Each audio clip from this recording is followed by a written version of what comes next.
Well, you spoke several times before about ideological subversion. That is a phrase that I'm afraid some Americans don't fully understand. When the Soviets used the phrase ideological subversion, what do they mean by it? Ideological subversion is the process which is legitimate, overt, and open. You can see it with your own eyes. All you have to do, all American mass media has to do, is to unplug their bananas from their ears, open up their eyes, and they can see it. There is no mystery. There is nothing to do with espionage. I know that espionage intelligence gathering looks more romantic. It sells more deodorants through the advertising, probably. That's why your Hollywood producers are so crazy about James Bond type of thrillers. But in reality, the main emphasis of the KGB is not in the area of intelligence at all. According to my opinion and opinion of many defectors of my caliber, only about 15% of time, money, and manpower is spent on espionage as such. The other 85% is a slow process which we call either ideological subversion or active measures, активные мероприятия in the language of the KGB, or psychological warfare. What it basically means is to change the perception of reality of every American to such an extent that despite of the abundance of information, no one is able to come to sensible conclusions in the interests of defending themselves, their families, their community, and their country. It's a great brainwashing process which goes very slow, and it's divided in 4 basic stages.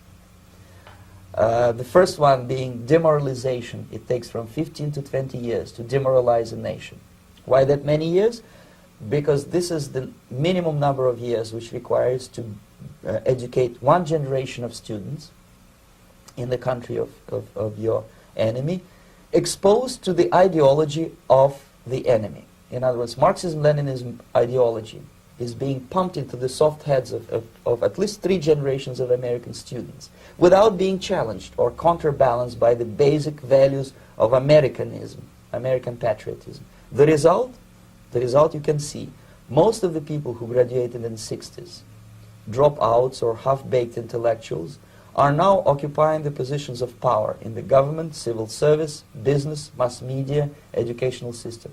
You are stuck with them. You cannot get rid of them. They are contaminated. They are programmed to think and react to certain stimuli in a certain pattern.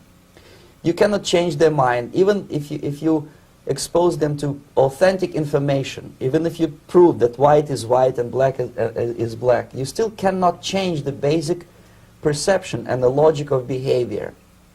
In other words, these people, the process of demoralization is complete and irreversible. To get rid society of these people, you need another 20 or 15 years to educate a new generation of patriotically minded and common sense people who would be acting in favor and in the interests of the United States society. And yet these people who've been programmed and, as you say, in place and Yes. who are favorable to an opening with the Soviet concept, these are the very people who would be marked for extermination in this country? Most of them, yes. Simply because the psychological shock when they will see in future what the beautiful society of equality and social justice means in practice, obviously they will revolt. They will be very unhappy, frustrated people. And the Marxist-Leninist regime does not tolerate these people. Obviously they will join the links of dissenters, dissidents. Unlike in present United States, there will be no place for dissent in future Marxist-Leninist America. Here you can get popular like Daniel Ellsberg and filthy rich like Jane Fonda for being dissident, for criticizing your Pentagon. In future, these people will be simply squashed like cockroaches. Nobody is going to pay them nothing for their beautiful, noble ideas of equality. This they don't understand, and it will be the greatest shock for them, of course. The demoralization process in the United States is basically completed already. For the last 25 years, Actually, it's overfulfilled, because demoralization now reaches such areas where previously not even Comrade Andropov and all his experts would even dream of such a tremendous success. Most of it is done by Americans to Americans, thanks to lack of moral standards. As I mentioned before, exposure to true information does not matter anymore. A person who was demoralized is unable to assess true information. The facts tell nothing to him. Even if I shower him with information, with authentic proof, with documents, with pictures, even if I take him by force to the Soviet Union and show him concentration camp, he will refuse to believe it until he is going to receive a kick in his fat bottom. When a military boot crashes his, then he will understand, but not before that. That's the tragic of the situation of demoralization. So basically America is stuck with demoralization, and unless, even if you start right now, here, this minute, you start educating new generation of Americans, it will still take you 15 to 20 years to turn the tide of ideological perception of reality back to normalcy and patriotism. The next stage is destabilization. This time, subverter does not care about your ideas and the patterns of your consumption. Whether you eat junk food and get fat and flabby, it doesn't matter anymore. This time, and it takes only from 2 to 5 years to destabilize a nation, what matters is essentials: economy, foreign relations, defense systems. And you can see it quite clearly that in some areas, in such sensitive areas as defense and economy, the influence of Marxist-Leninist ideas in the United States is absolutely fantastic. I could never believe it 14 years ago when I landed in this part of the world that the process will go that fast. The next stage, of course, is crisis. It may take only up to 6 weeks to bring a country to the verge of crisis. You can see it in Central America now. And after crisis, with a violent change of power, structure, and economy, you have so-called the period of normalization. It may last indefinitely. Normalization is a cynical expression borrowed from Soviet propaganda. When the Soviet tanks moved into Czechoslovakia in '68, Comrade Brezhnev said, "Now the situation in brotherly Czechoslovakia is normalized."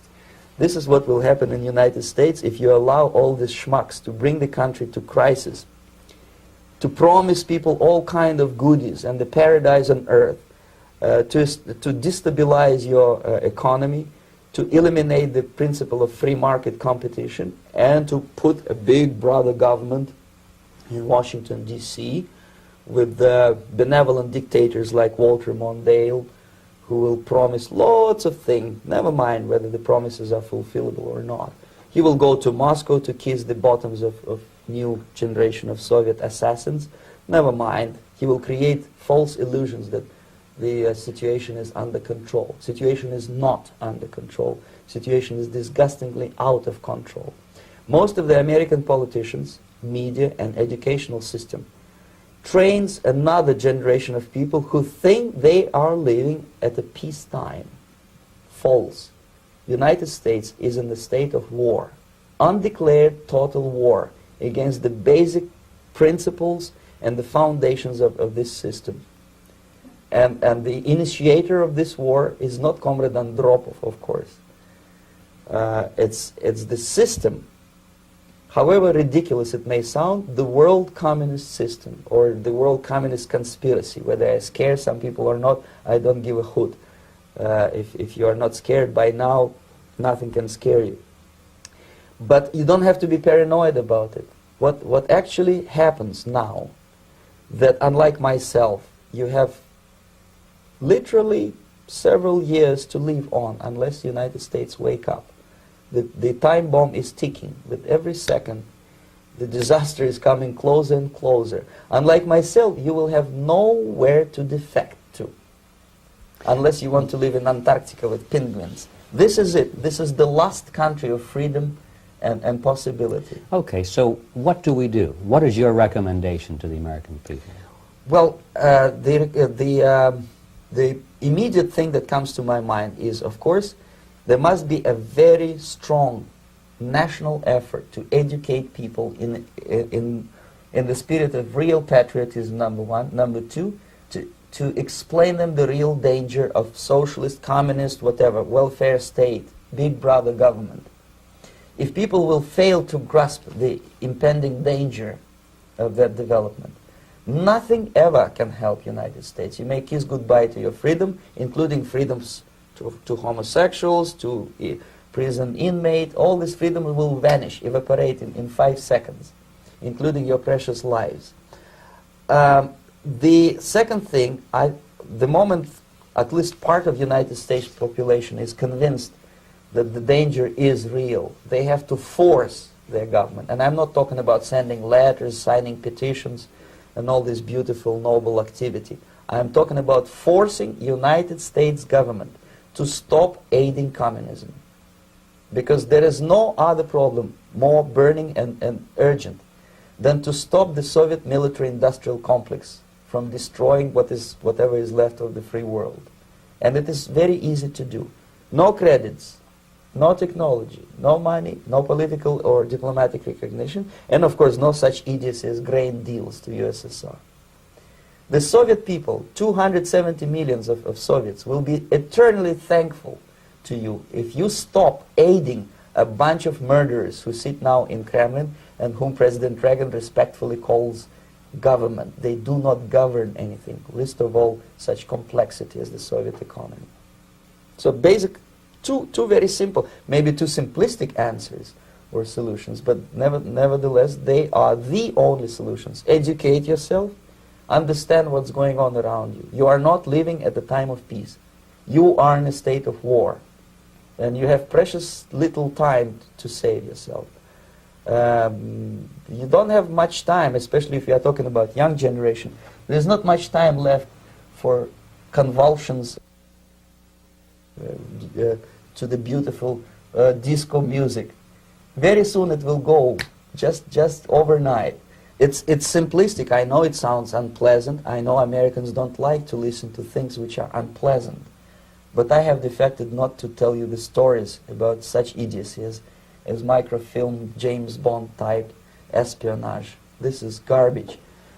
You don't need any espionage anymore. I have come to talk about survival. It's a question of survival of this system. You may ask me, what is it in for me? Survival, obviously, because unlike, as I said, I am now in your boat. If we sing together, we'll sing beautifully together. There is no other place on this planet to defect to.